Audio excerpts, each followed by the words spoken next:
Hi, everyone, and welcome to today's TSMU Q&A. I hope everyone is having a wonderful Tuesday, and I'm your host, Sky, and I am the Partnership Solutions here at TSM. Today, we are joined by my colleague and extremely special guest, TSM's very own Senior Director, Andrew White. For this Q&A, we'll be pulling questions from our TSMU Discord. So if you have any questions for Andrew, head over to discord.gg/TSMU and ask your questions in the Ask Stream Questions Here channel. Once you've asked your questions, join the waiting room voice channel to be waited cannot English today, to wait to be selected to join us on the show. Now, while people are getting their questions in, Andrew, why don't you get us a little rundown about yourself and what you do in your role? Hey, what's up? I'm Andrew White. I'm a director on the TSM content team, which I've been doing for quite a while now. I joined TSM in October of 2015. So I think I've just passed the 6-year mark, which is kind of an eternity in esports.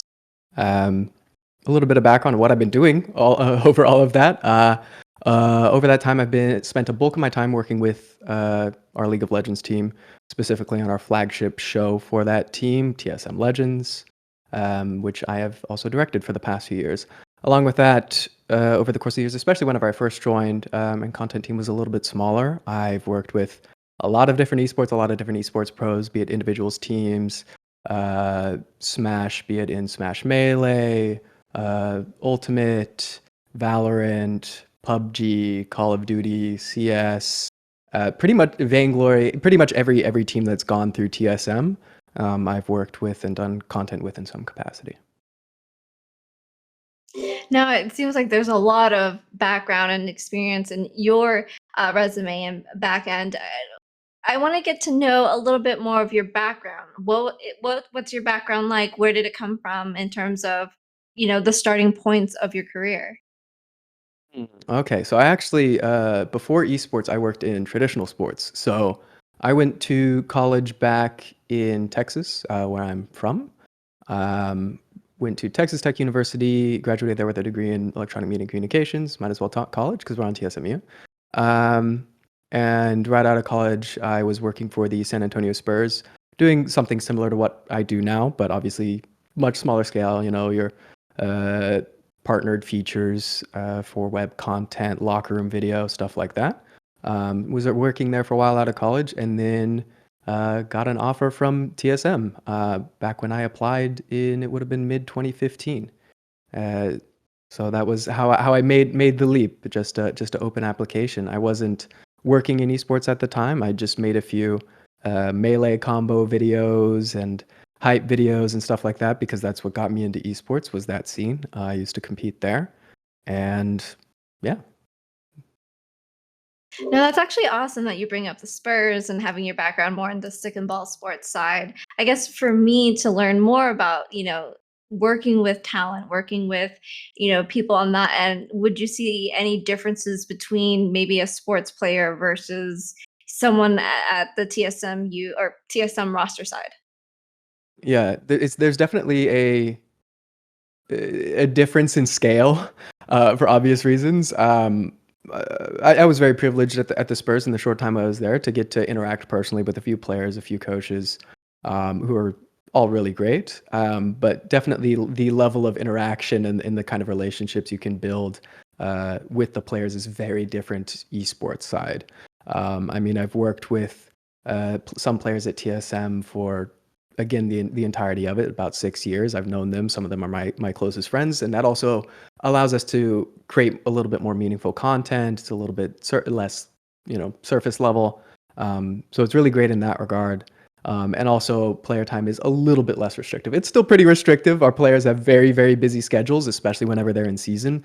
But compared to the opportunities we would get in the traditional sports industry, back in the NBA, it's a little bit nicer.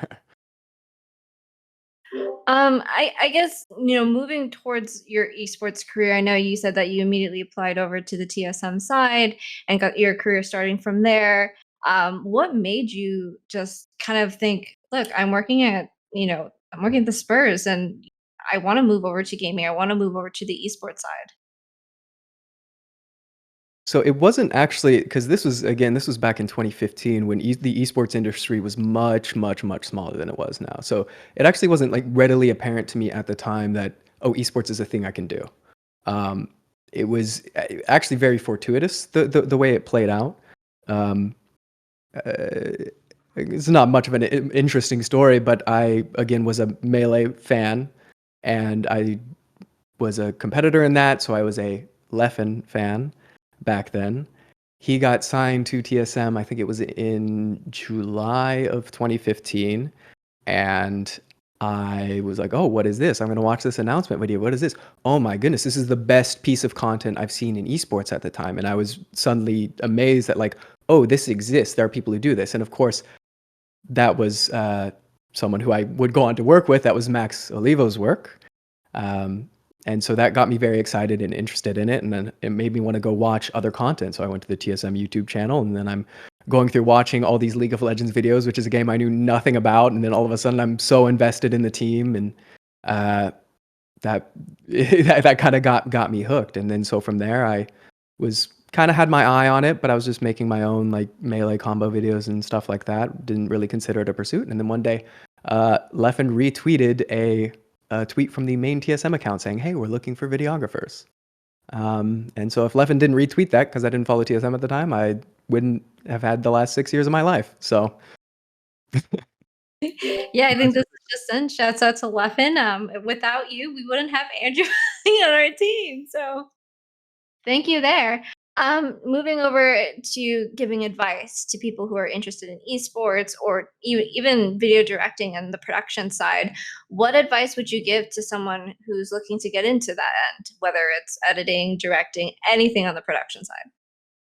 whenever it comes to esports content, I mean, it's kind of a trite call to action, but it would just be just get involved, just make something, because that's what's going to get you started. Even if it's not in your desired wheelhouse that you eventually want to end up in, if maybe you're a creator and you think, oh, I want to be an esports editor, um, but you're not super interested in doing like videography or photography or something like that. I think it's still really valuable to branch out and get that experience and get that footage for your editing in this hypothetical situation, because those disciplines are valuable, and what you learn from one will teach you more about the other. Um, and it's again, the most important thing is just getting involved. Just make content. Find something that you like in esports that you want to see, and then make it. And maybe you're a little bit lacking on production quality or what you're able to achieve, but I think the most important thing is just getting reps. The more things you make, the better you're going to get. So it either finds a space in the community and it is something that is well received and can actually get a little bit of traction, or it's something that just helps you develop. So I would just say, just make stuff. I know that's not the most helpful, but just don't think about making stuff. Just start doing it. Yeah, and I think in a lot in the professional sense, within all industries, I think it is somewhat difficult to get your name out there. What advice can you give to someone who is trying to break in the scene, who needs that rep, who needs to, connect with all these other people within the space to get noticed for their work? I don't want to follow up with exactly the same response. So I'll augment it, but it does kind of come down to that. If you're making things, that will get you noticed. As you continue to work on projects and add things to your reel, add things to your portfolio, put content out there, and maybe you can find a way to get some traction in a community. That'll start to garner attention, because content creators and also just fans alike are always looking for good content. I actually think there's a pretty big drought of good esports related content. And it just takes a little bit of thinking outside of the box to find something that someone hasn't done yet, that hasn't been, uh, you know, completely explored as a subject matter. Um, so yeah, it's kind of the same thing. I'm repeating myself here. Um, but if you just start to make things, you will get that attention. If you're adding things to your portfolio, that's what matters. Especially whenever we've looked at applications for creatives, it's, we want to see what you can do. We Yeah, want to and see what you can do. yeah, and that's a really good point that you brought up. I noticed you said something about the drought in good esports content. Can you elaborate a little bit more on that end?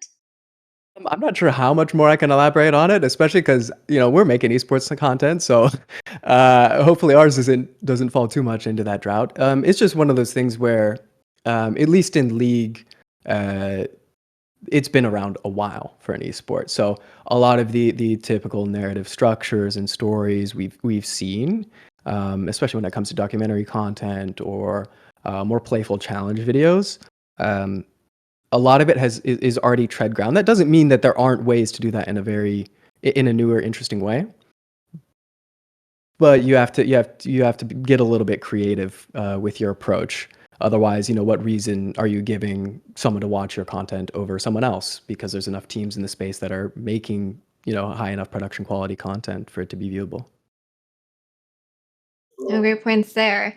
Um, Going back to skills and people who are trying to break in within the scenes, are there any skills that could be worked on while looking for a job, whether it's networking? I know you said or mentioned creating content, making your content out there for people to see and enjoy, and build up that rep. Is there anything outside of that that would increase someone's chances of being hired? Let me think about the because you did acknowledge it there. Finding ways to put it out there. I guess I'll elaborate a little bit more on that because obviously making things is going to be your number one thing, but then also looking into the environment that you're putting this content out in and figuring out if it is the most optimal for the space. Where do you want to place it? What kind of content? What platform are you going? Is this YouTube? Is this social media? Is it TikTok? And then doing a little bit of market research and understanding what is working on there. And market research is not a complicated thing. It could literally just be going on TikTok and okay, what's succeeding? What am I seeing on here? What is good here? If I'm going on Reddit, what is succeeding? What is interesting? What are people talking about? And just paying attention to those things. And then that can inform the product that you then make. Yeah, and I agree. I think it's really important that we look at the ecosystem that we're currently in. Like, the audience really resonating with at the moment? What is everyone enjoying at the moment? Versus, I'm going to make this because I think it's cool. I think we have to also be mindful of the audience. Um, Talking about the audience, talking about the process of creating content. I want to know the process from start to finish that goes into making TSM Legends. I hope you're ready for a long one. I'm gonna meander a bit, so apologies. Um, yeah, TSM Legends. That's obviously the big project. That's what I've spent a majority of the last 6 years of my life being involved in and spending time on. We operate with actually a pretty small crew. We have for a long time. Obviously, back in 2016, 2017, which would have been season season 2 and 3 of TSM Legends. We were operating just myself and Max Olivo. It was a very very bare bones, and even then Max was solo sometimes while I'm off filming a Smash video or a PUBG video. So we've always operated with really small crews. Even now, we actually only have on any given episode usually about 3 full-time people fully immersed in it. I work with Caesar Salazar and Callan Callahan, who are incredibly invaluable to me and have been a huge part of that process. Um, so we'll get into the actual production. Obviously, with every episode, you're going to have your pre-production, your planning.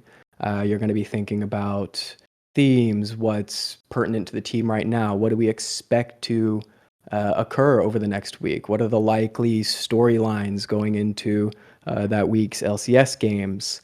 Um, how are players feeling right now, and trying to gauge that and understand their mental state, how they may perform, how they view their own performance, how they feel about the upcoming games, and trying to get a read on that so that we can best portray what actually happens. Because there's a lot of anticipatory production going on there. We don't know what's going to happen this weekend, and then we've just got to do the best we can to plan out every possible avenue that things can happen in terms of team successes and failures, and uh, just have as thorough a plan as you can, because once you get into post production, you have to find a way to make all of that work. It's not like filming a typical production because we don't know what's going to be happening next.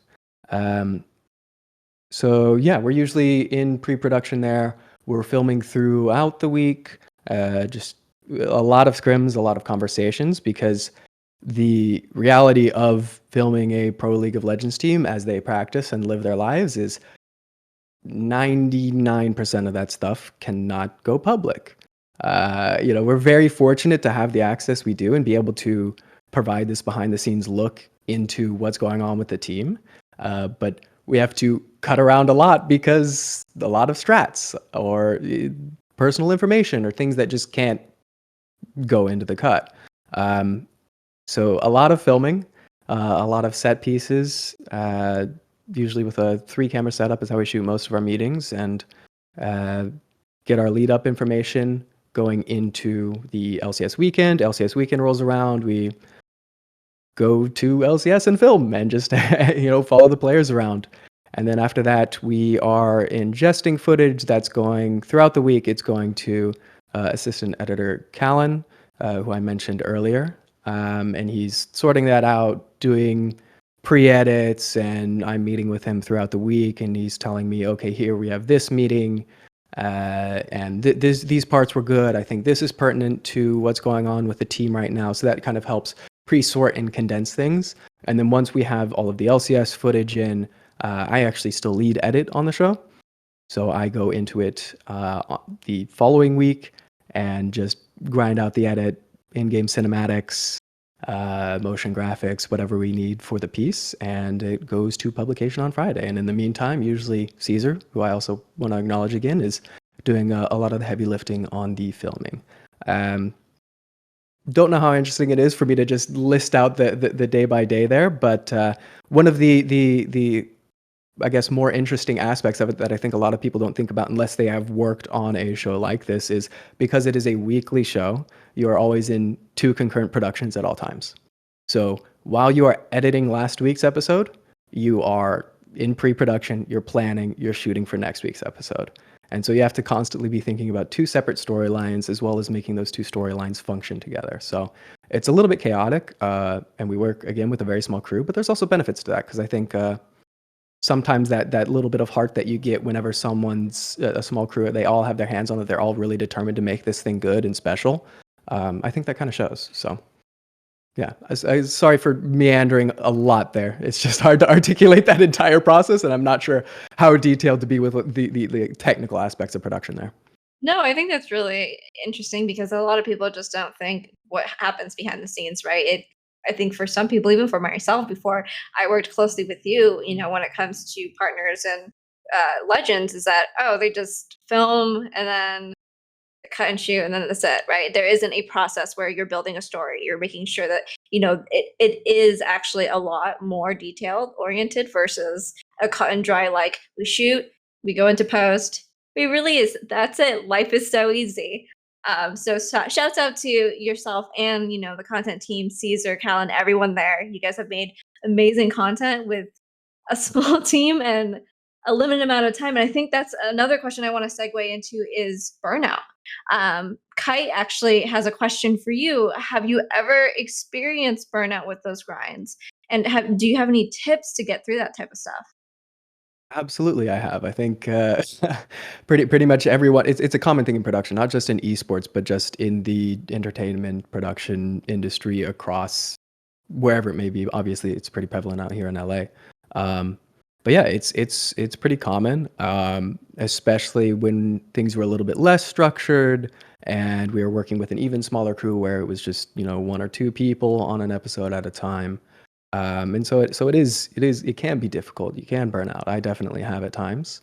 But it's also given me skills to kind of cope with that. And I would say the most significant, what I found works the best is just routines.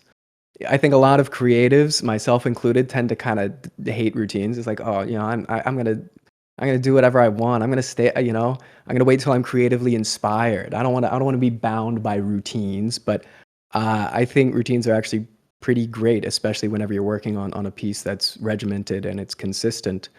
Because if you have good routines, be it in your personal life or work life, actual production routines, then you have a lot less time spent thinking about those things. You know when you're going to wake up, you know where you're going to dedicate your time, and you don't have to spend that time processing it. And it allows you to focus more on the stuff you have to get done.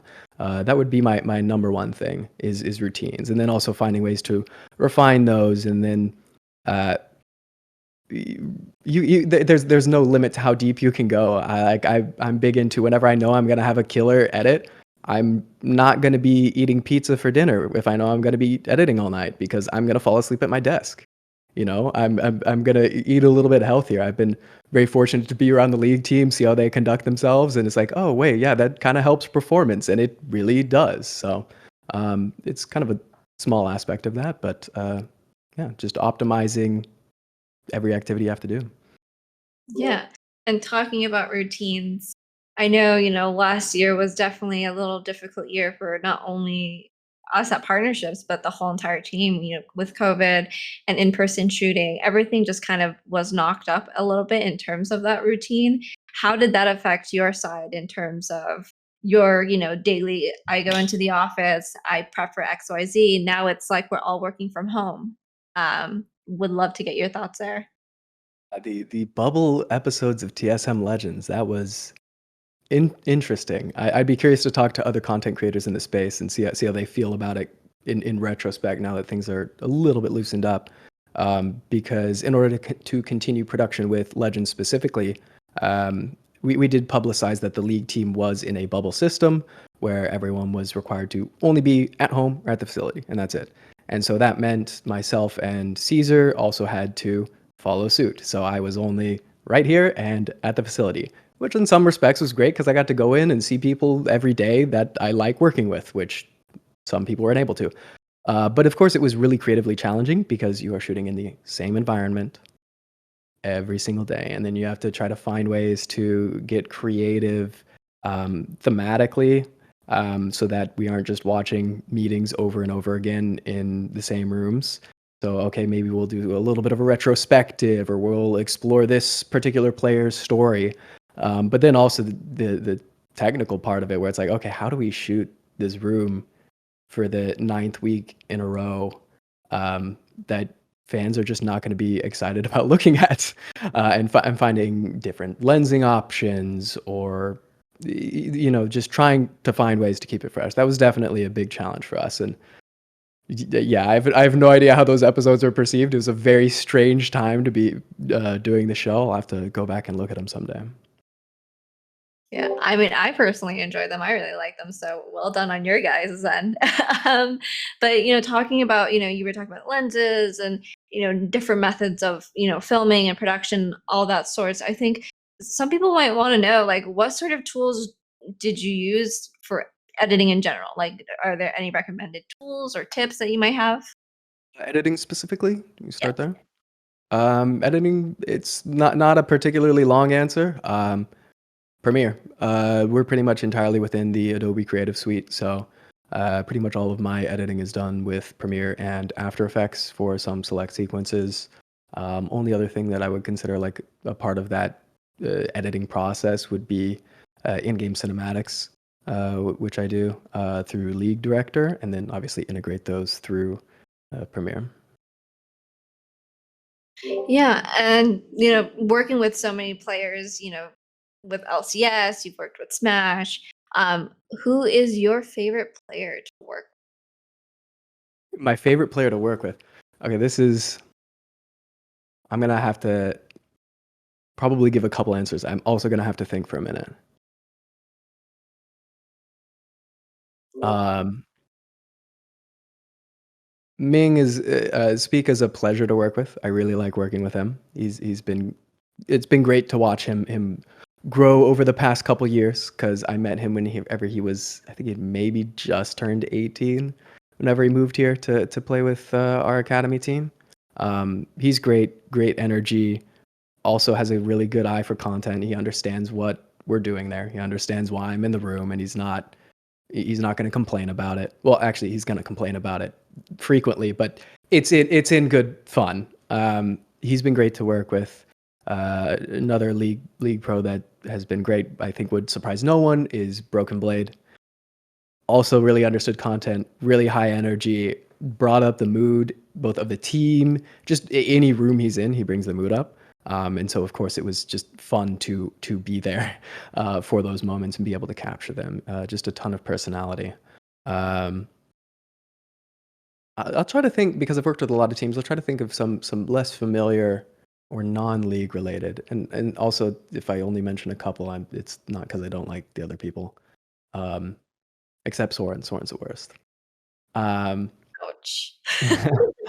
um, I actually worked quite a bit back in 2016 and 2017 with the TSM Vainglory team, which was one of our smaller teams, but it was a smaller game, which also made it a ton of fun to work on because the scene didn't really have a whole lot of content. It was a 3v3 mobile MOBA, and we had one of the most dominant teams that there was in that game.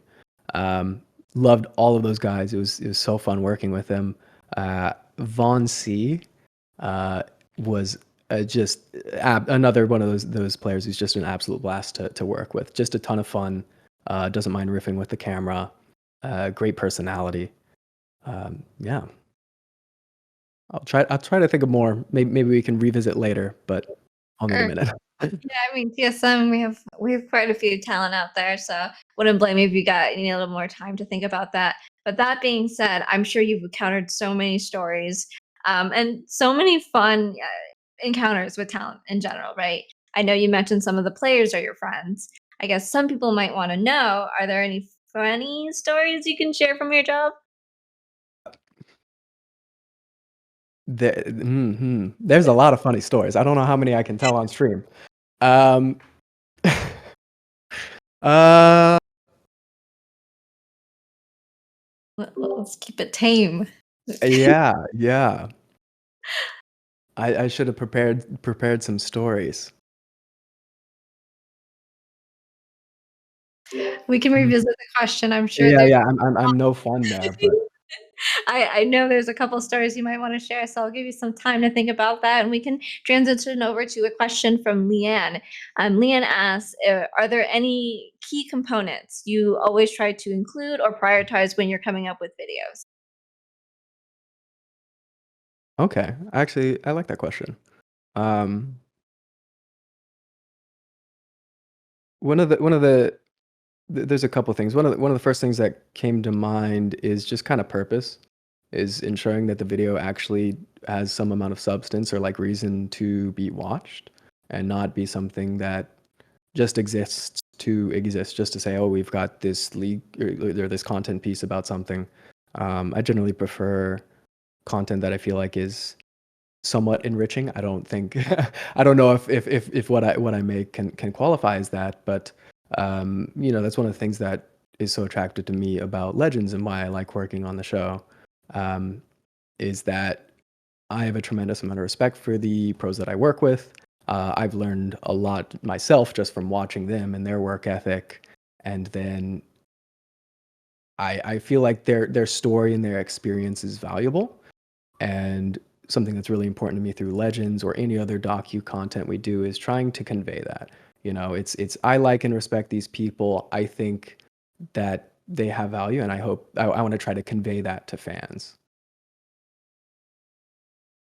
Yeah, and I think it's really important at the end of the day too, is that, even when I was starting in esports, is that we didn't really have the behind the scenes or a story behind a player. It was just like this player is dominant with within the scene, and that's it. And nothing was really highlighted there. So I think, for me, just even a fan of esports while working in esports, I have a firm appreciation for people who could create that story, who could, be, that painting canvas for that player. So just wanted to give you a shout out here. I know I'm gassing you up a little too much, so we'll transition over to Riley the Bia. Bia. I'm sorry if I'm mispronouncing your name, but Riley is asking, what was the production timeline for the league summer playoffs episode? I think it came out a little later than usual. Not that I'm complaining, just curious. Okay, let me think about the league summer one. It's been a minute. When you make a lot of episodes, I think I, man, I must be in the 80s now. It's hard to remember specific productions. Oh my gosh, please. Uh, let's see, the League Summer one. The production timeline, it still follows the same kind of pre-production pattern because we had, you have the match previous. Um, so pre-production is largely the same, though it's a little bit more extensive because we have to think about, oh, if our season ends, how do we handle this? Because there's no more capturing those moments after that. You have to work with what you've got. So really planning ahead and ensuring you have enough footage to tell that story one way or the other. Um, the post-production timeline is one that gets a little bit longer. That it's actually something we have our rare luxury because usually we're spending about 3 days in post for uh, for an episode. So we had a little bit of a rare luxury there. It also gets extended in terms of the release time because right after the team loses, their season's over. We're not going to say, "Hey guys, come interview with us right now." That's not going to give us, it's not really fair to the players. We don't want to be that intrusive. And it's also probably not going to give us the best results because everyone's going to, be too depressed to answer in a meaningful fashion. So we usually only have about a day break between last game of LCS and interviews. So if last game is on Sunday, we usually interview Tuesday mornings. So there was a few extra days built in. There was also some content blocks built in that the players had to do. So that kind of extends release time in that instance, but it also gives us a chance to better sort and organize our approach once we have all of that footage. So I can't speak to the specifics on it, but there's just more opportunity for us to inject a little bit more effort, a little bit more production quality in terms of the edit, do something more creative with the in-game cinematics specifically, because that's always a big time crunch for us. And instead of doing just standard top-down, we were able to do a little bit more with that, a little bit more interaction with music and how that functions in the gameplay segments. So that essentially we don't have to put it out the next week right away before the next game comes and the news cycle resets. So of course we want to get it out still very quickly, but there's a few things that extend that production timeline. I know you mentioned, working with players, maximizing their time and finding the right time to interview players. I know also at the same time you've worked with so many players, with TSM bringing on many players within the roster. You've worked with experienced, non-experienced players. With those non-experienced players, how do you essentially help direct players to answer the right questions or, give you additional insight? Because we all know players at the end of the day are gamers first and not actors. Yes. The players are not actors most of the time. Um, there's a couple different parts. There's different baselines for everyone. I see Ming is in the chat. He can fill in. Um, players tend to grow and learn more, and you have to adjust your interview approach accordingly. If someone's not comfortable on camera, you may want to segment your questions a little bit more so they're shorter. You take your same thoughts that you want to get whenever you're drafting your interview questions. Is, oh, I want the player to talk about this aspect of the team right now. And with a less experienced interviewer, someone who's maybe uncomfortable speaking on camera, who responds in shorter sentences, just really break it down to individual thoughts and don't be afraid to go back and revisit. That's always been my approach to our more junior guys, and usually people get comfortable pretty fast. Because I mentioned Ming because I remember his first interview I did with him back in 20 whatever year that was that he came in week 9. I can recall his first one compared to now. He's much more eloquent in his responses, much more detailed. Yeah, so that's how that works in terms of experience.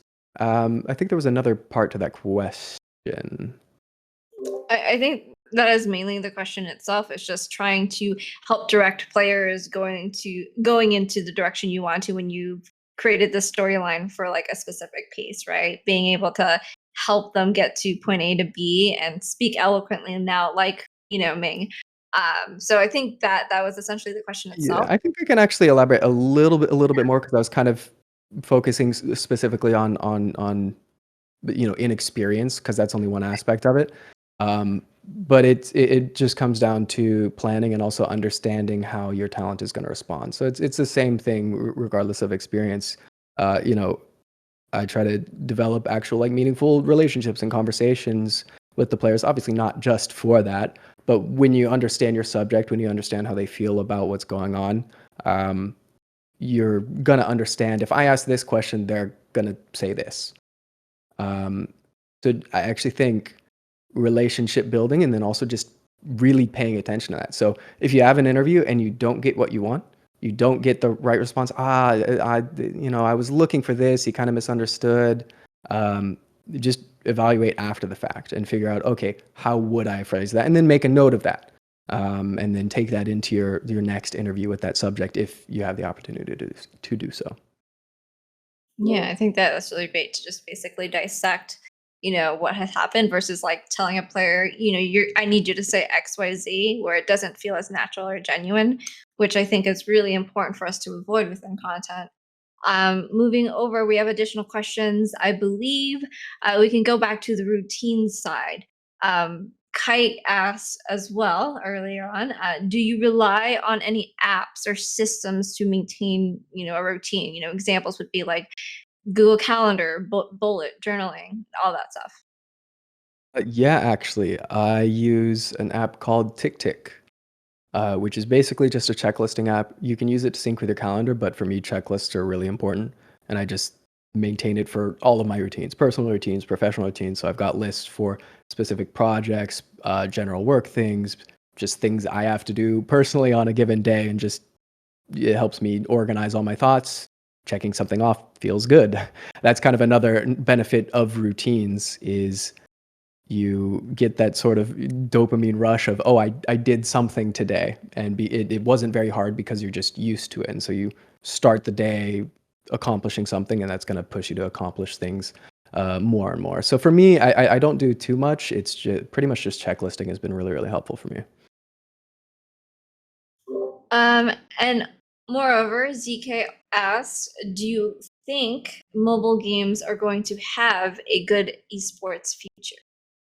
Yeah, I actually do. I don't know how it's going to go over in NA because NA really seems to just hate mobile esports. But I think I have a little bit of a different perspective than most people after I got to work with the Vainglory guys. I got to see their work ethic. I got to see their mechanical skill in that game. And obviously, it's a very odd platform and it was new to me, but I garnered a lot of respect for that. And those communities are blowing up in parts of the world. It's very big in Southeast Asia. It's very big in Brazil. I think there's communities for it in India as well. So I think there's absolutely an esports future.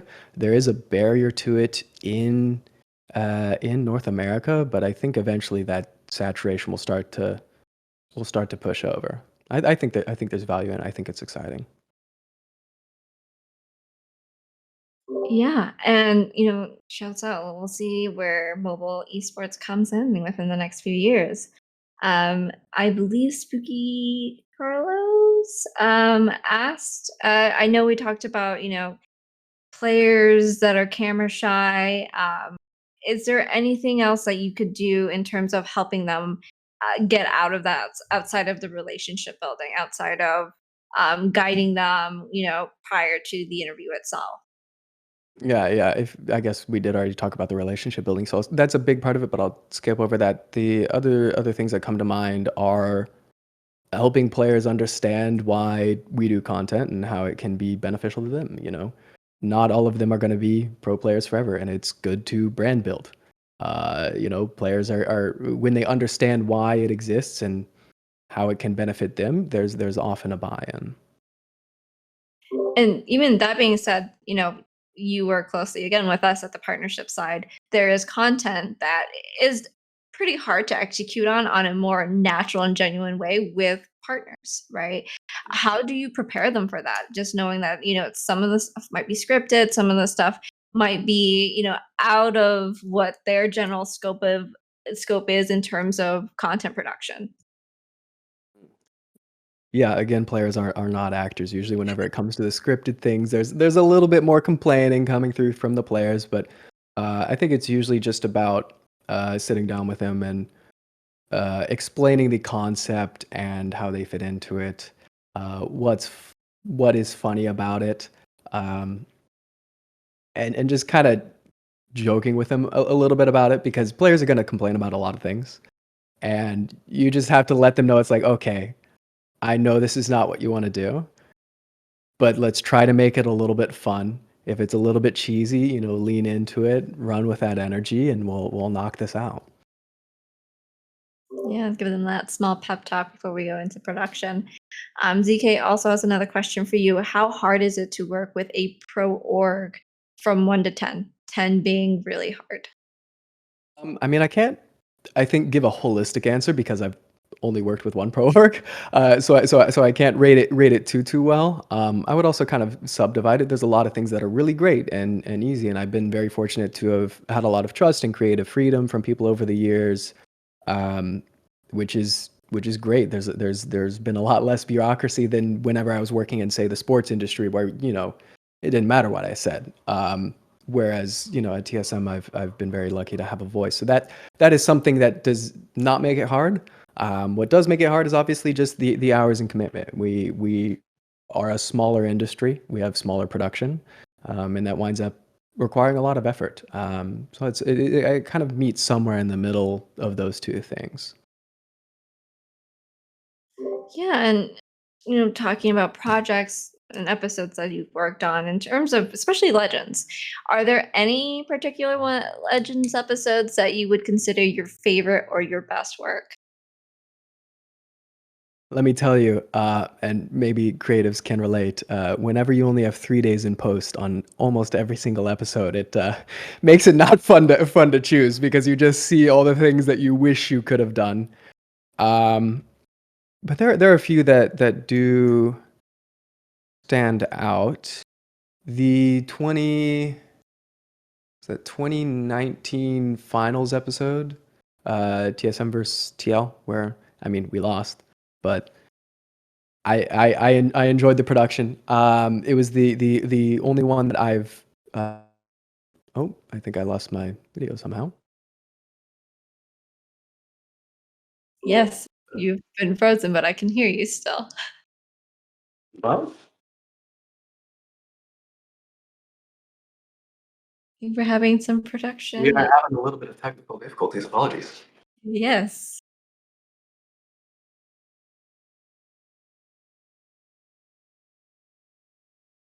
Well, I guess I'm gonna. Yeah. I'm very focused right now. Not sure what happened there. I'm just gonna go ahead and respond to the question.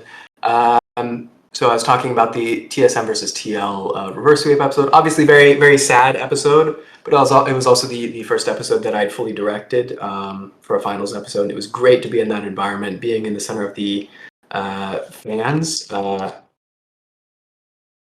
are we? Being in the center of the fans, it just kind of reminds you why you do it. You hear everyone chanting TSM, and it. Sorry, right. It's all this at the same time. Um, yeah.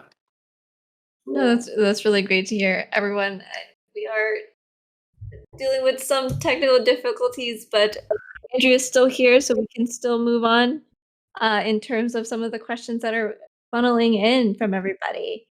Just to follow up, I know you worked on additional projects that are outside the Legends scope. Are there any favorites from the non-Legend side? Ooh, yes, actually. The I can recall the Vainglory Worlds episode. That would have been 2017, December of 2017. That was actually one of the last projects I did before I transitioned into directing Legends. Um, that was just an absolute blast. Again, I talked earlier about how much I liked working with the Vainglory guys. We were in Singapore for, I think it was almost 2 weeks, and it was just an absolute uh, beautiful place. Got some really great footage. Got a very lucky sunset. Um, and there's obviously a lot. If I were to look back at it, it's like, oh man, why did I do X or Y? Why was there so much gameplay or something? Um, but there was just some really great moments that I I enjoy capturing. Yeah, and Oh, sorry, I can go a little bit further if we want. yeah, definitely. I wanna hear all of it. All of them. Yeah. Another one that I enjoyed making, I think maybe missed the mark a little bit on the community, but I did a three-parter around Leffen's Evo run. I think that was also 2017. The Gielta. I'm sorry, Levin. I can't pronounce your last name, even though I made a series named that. And it was just a lot of fun to be able to be in the Melee community because that's what gave me my start in esports, what got me interested in this whole thing. And it was really great just to be in that environment and to be able to shoot this thing that I care about so much. Speaking about the Melee community, and this is a side tangent. I'm sure you still follow it from here and there as well. Have you heard any recent updates with or news surrounding the Nickelodeon All Star stuff? And what do you think about it? I mean, I think it's hype, but I don't know. I've not played it myself. I love Melee so much, and I barely have enough time. I barely get to play as is. The Nick All Stars looks sick. The devs are doing a great job. I've watched a few of the tournaments, but I barely have time for Melee as is. I can't. I don't know if I can take another game into my heart when I already feel bad for not The winning grind. that one. Absolutely. Yeah, and I have a comment from Riley the Bea on our Twitch channel. Not a question, but I appreciate that Legends was not shy about utilizing color grading for storytelling purposes. Like when I see a lot of other vlogs and docus in esports that just leave it as is or change some exposure. So a nice kind comment to share with you there. We can dive right into the next question in terms of creative. Are you given a lot of creative freedom when it comes to what you film for Legends? Yeah, with Legends, I actually have a lot of creative freedom. Obviously, there's just kind of inherent limitations to what we're able to shoot and show, because we have to think about how what we put into the episode will be perceived by the community. And that's not necessarily like, oh, we're manipulating and thinking about, oh, controlling the TSM narrative or anything, but it's just we have to take a weeks worth of footage and find a way to condense all of that and all of the great many things that happen into a meaningful conversation that fans can then watch and still get a decent picture of it. Um, I ventured away from the original question there. If you could reiterate it, I think I had more to say. For sure. So the question was, when it comes to creative freedom, like, are you given a lot of that depending on what you film? Okay, yeah, I was talking about the limitations there, just kind of the natural limitations of it. But I mean, I have a pretty much carte blanche whenever it comes to Legends specifically. Again, I'm lucky that there's not as much red tape, not as much bureaucracy. So uh, I'm very lucky to have a lot of trust because creative freedom is something that every creative is just always hungry for, in any creative industry. So yeah, I'm very fortunate to have a lot of it. I know you've mentioned, starting your career within the TSM family here. It's grown. You were a smaller team, and you guys are still a small team, but guys have grown a bit in terms of even the Legends side of who specifically works on editing and all that post stuff. Are there any things that are additionally or have additionally changed within the company since you've joined? Oh man, a lot has changed since I joined. Whenever I joined TSM, we were in a little office in West LA, and the only people in it were uh, Lena, Dan, Andy, Reggie, Parth, myself, and Max, and then there was the team house just a ways away. Obviously, there were some remote people and other teams at the time, but now we're in this very big, very nice facility, and there's uh, so many people. So, um, yeah, it's just been crazy to watch that happen and watch that change.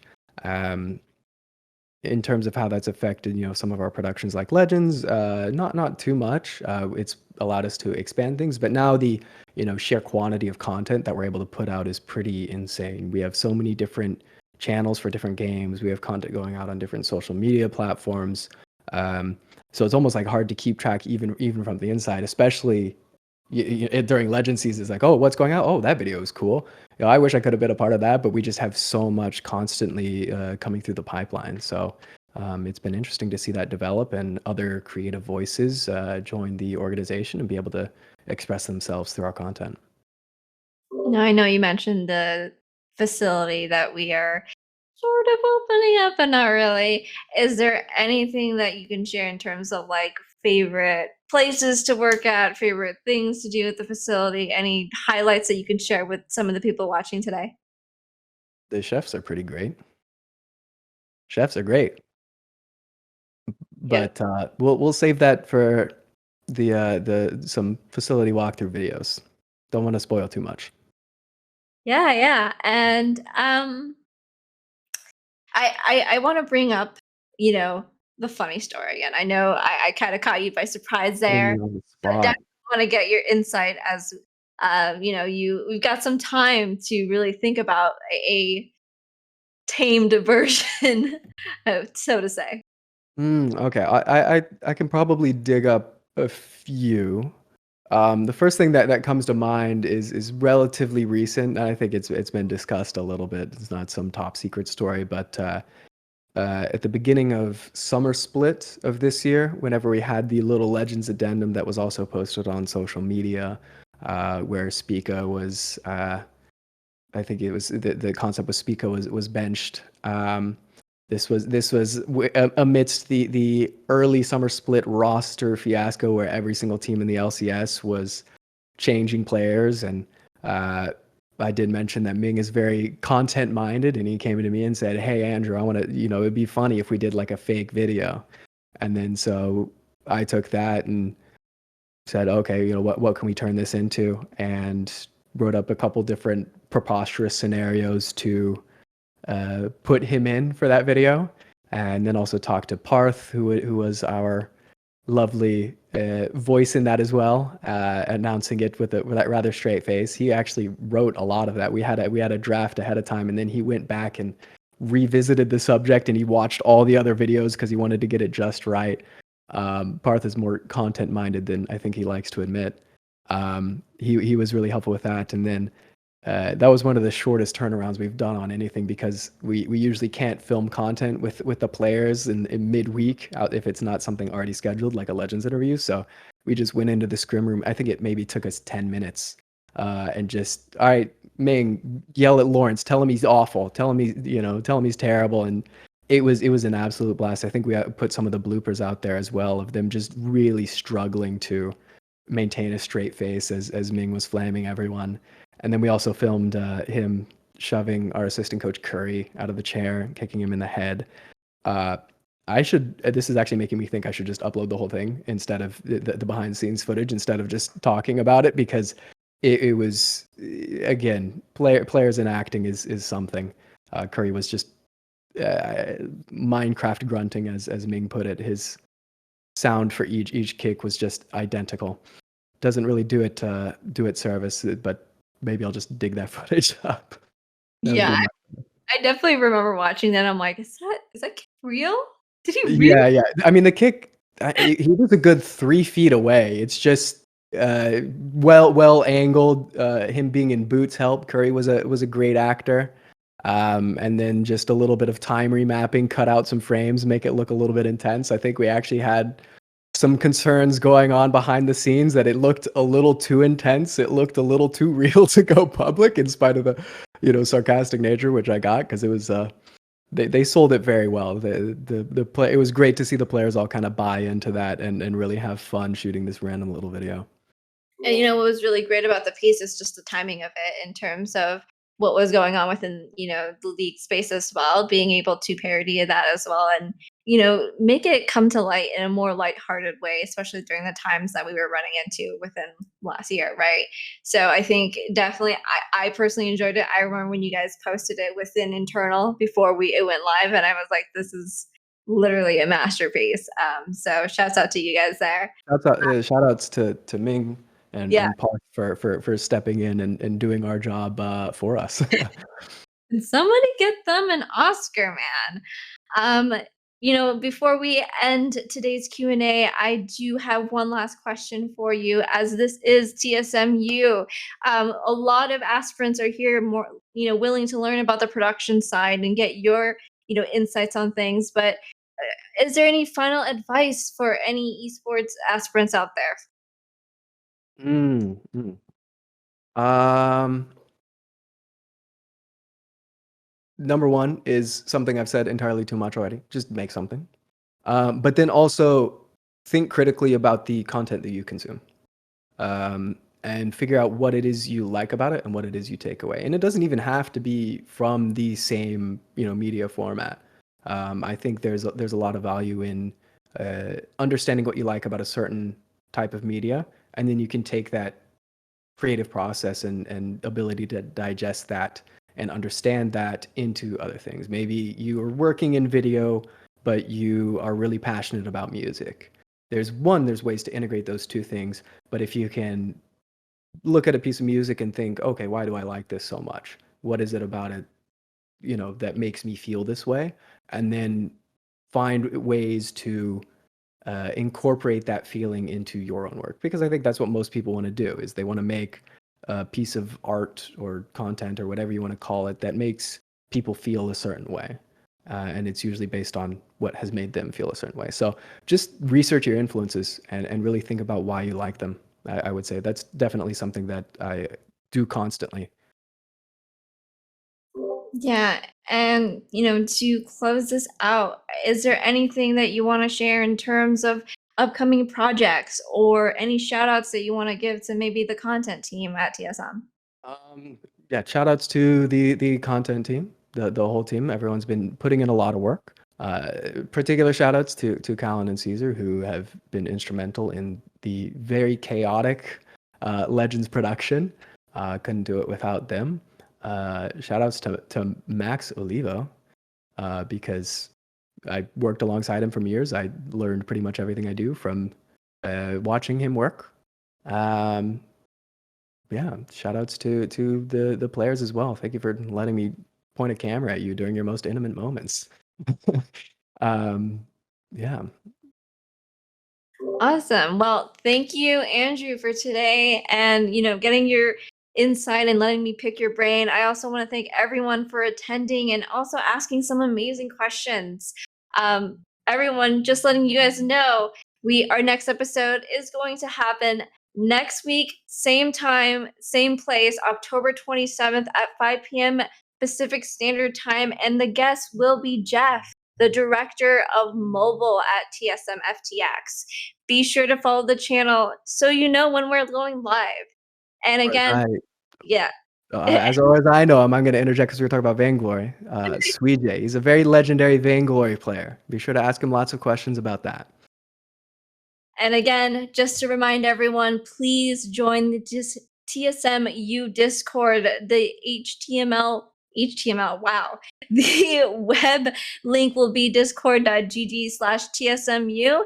And this is me signing off for tonight. Thank you, everyone, and have a wonderful, wonderful evening.